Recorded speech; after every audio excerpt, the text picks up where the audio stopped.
نحمده نحمده ونصلي على رسوله الكريم اما بعد فاعوذ باللہ من الشیطان الرجیم بسم اللہ الرحمن الرحیم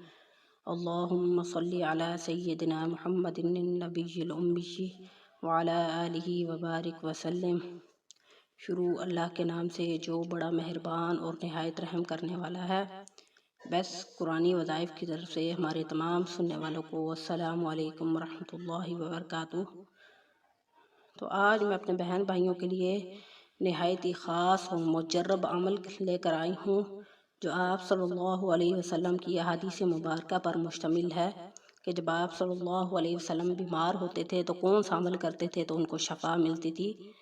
جیسا کہ آپ کو پتہ ہے کہ صحت اللہ کی بہت بڑی نعمت ہے۔ جیسا کہ آپ کو معلوم ہے اگر صحت ہو تو انسان اچھے سے کھا پی سکتا ہے،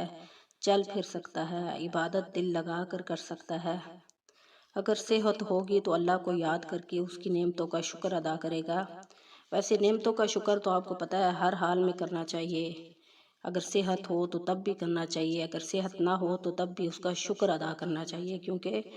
ہمیں ہر حال میں اللہ کا شکر ادا کرنا چاہیے۔ اور اللہ کا نیک بندہ وہی ہوتا ہے جو ہر حال میں خوش رہے، اللہ کا شکر ادا کرے کہ اللہ تعالیٰ نے اس کو جس حال میں رکھا ہے وہ خوش ہے اور اپنے رب کا شکر ادا کر رہا ہے کہ اے میرے رب تو نے مجھے صحت، اگر صحت ہے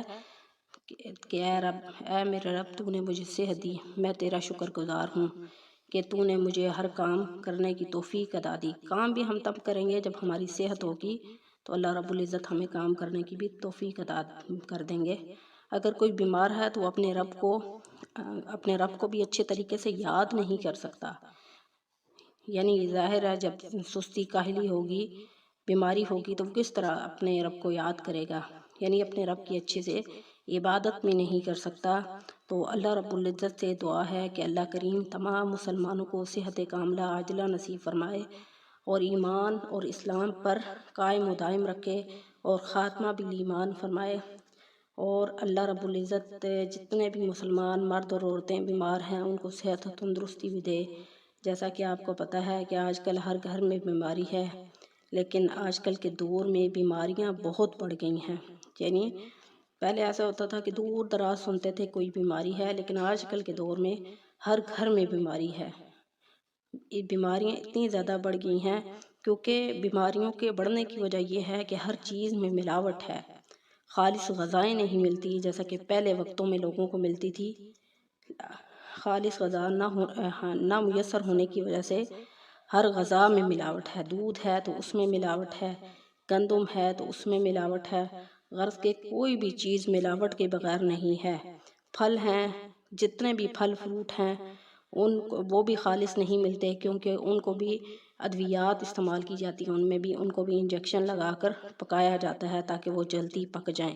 اور فصلیں بھی خالص نہیں ہوتی کیونکہ فصلوں میں بھی کھاد ڈالی جاتی ہے، بغیر کھاد کے فصل نہیں ہوتی، اور ہر چیز میں ملاوٹ ہے۔ اسی طرح آج کل کا انسان جو ہے وہ زیادہ چل پھر نہیں سکتا کیونکہ بیماریاں بھی یہ ملاوٹ کی وجہ سے ہیں، ہمیں خالص غذائیں نہیں ملتی، تو اس وجہ سے ہر انسان جو ہے وہ بیمار ہے۔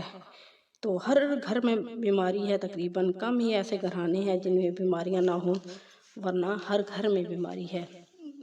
پہلے دور میں لوگوں کو خالص غذائیں مل جاتی تھی، خالص غذائیں ہوتی تھی، ان کو کھانے سے لوگوں میں بڑی قوت اور بڑی قوت مدافعت ہوتی تھی، بڑی طاقت ہوا کرتی تھی۔ پہلے وقتوں کی عمریں بھی بہت لمبی ہوا کرتی تھی، لوگ لمبے لمبے سفر طے کر لیا کرتے تھے، ایک کھجور پہ گزارا کر لیا کرتے تھے۔ لیکن آج کل کے لوگ پوری غذا کھانے کے باوجود بھی بیماریوں میں مبتلا ہیں کیونکہ ناقص غذا کی وجہ سے۔ جیسا کہ آج کل کوئی 2 گلیاں بھی مشکل سے چل سکتا ہے، اگر 2 گلیاں بھی مشکل سے چلے تو وہ تھک جاتا ہے، اس کی ٹانگوں میں درد شروع ہو جاتا ہے،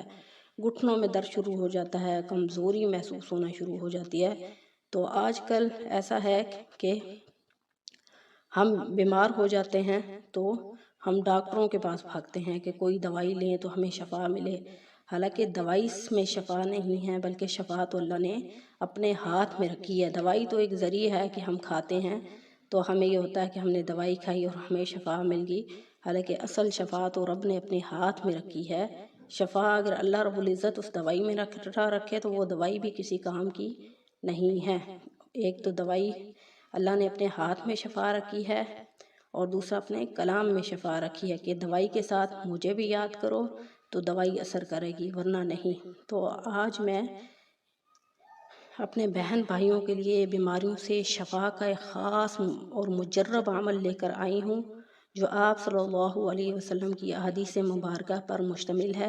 کہ جب آپ صلی اللہ علیہ وسلم بیماریوں محسوس کرتے تھے تو وہ کیا عمل کرتے تھے۔ تو میں آپ کے سامنے حدیث مبارکہ بیان کرتی ہوں کہ حضرت عائشہ رضی اللہ تعالی عنہ بیان کرتی ہیں کہ روزانہ رات کو جب نبی کریم صلی اللہ علیہ وسلم بستر پر تشریف لاتے تو وہ قل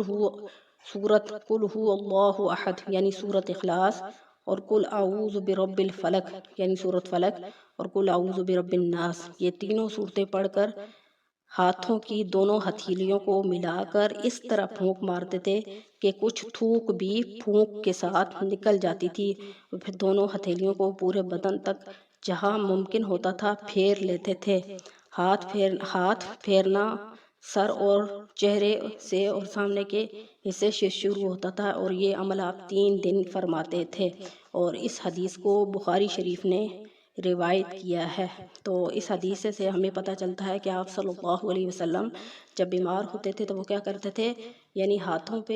پہ دم کر کے پھونک مارتے تھے، کچھ تھوک بھی لگاتے تھے، اور اپنے چہرے سے لے کر پاؤں تک یعنی پاؤں سے اوپر سارے جسم پر پھونک بھی مارتے تھے اور تھوک بھی نکالتے تھے، اور ساتھ پانی بھی دم کر پیتے تھے۔ تو یہ عمل ہم ہر نماز کے بعد بھی کر سکتے ہیں۔ اور ایک اور روایت میں ہے، حضرت عائشہ رضی اللہ تعالیٰ عنہ فرماتی ہیں کہ نبی کریم صلی اللہ علیہ وسلم جب بہت بیمار ہوئے تو ان کو تکلیف محسوس ہوئی تو وہ اپنے جسم پر قل هو اللہ احد، قل اعوذ برب الفلق اور قل اعوذ برب الناس یعنی سورۃ اخلاص، سورۃ فلق اور سورۃ ناس پڑھ کر دم کیا کرتے تھے، جس کا طریقہ میں نے آپ کو پہلے بتا دیا ہے۔ وہ اس طرح دم کرتے تھے۔ پھر جس مرض میں آپ صلی اللہ علیہ وسلم کی وفات ہوئی تو آپ صلی اللہ علیہ وسلم اتنے زیادہ بیمار ہو گئے تھے تو آپ صلی اللہ علیہ وسلم خود تو نہیں کرتے تھے، لیکن حضرت عائشہ رضی اللہ تعالیٰ عنہ ایسے ہی کرتی تھی، یعنی یہ تینوں صورتیں دم کر اپنے آپ صلی اللہ علیہ وسلم کے ہاتھوں پر دم کرتی تھی، اور پھر آپ صلی اللہ علیہ وسلم کے ہاتھوں کو ان کے جسم اور ان کے منہ پر پھیر دیتی تھی۔ اس حدیث کو بھی بخاری شریف اور مسلم شریف نے روایت کیا ہے۔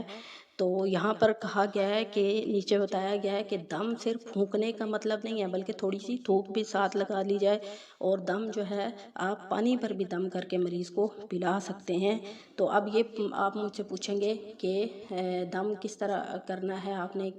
دن میں آپ کسی ٹائم بھی باوضو ہوں یعنی تو آپ نے یہ، یا رات میں کسی ٹائم بھی ہوں تو آپ نے یہ عمل کر لینا ہے، یعنی رات کو بستر سے جانے سے پہلے آپ نے اس عمل کو اپنی زندگی کا حصہ بنا لینا ہے، تاکہ اللہ رب العزت آپ کو اور مجھے ان تمام بیماریوں سے نجات فرمائے، اور اس فتنے کے دور میں ہمیں ایسی بیماریوں میں مبتلا نہ کرے جس میں ہم اپنا علاج نہ کروا سکیں۔ اور اللہ رب العزت سے دعا ہے کہ اللہ رب العزت آپ کو اور مجھے اس عمل پر توفیق، اس خاص مجرب وظیفے پر عمل کرنے کی توفیق عطا فرمائے۔ وآخر دعوانا ان الحمد للہ رب العالمین۔ السلام علیکم ورحمۃ اللہ وبرکاتہ۔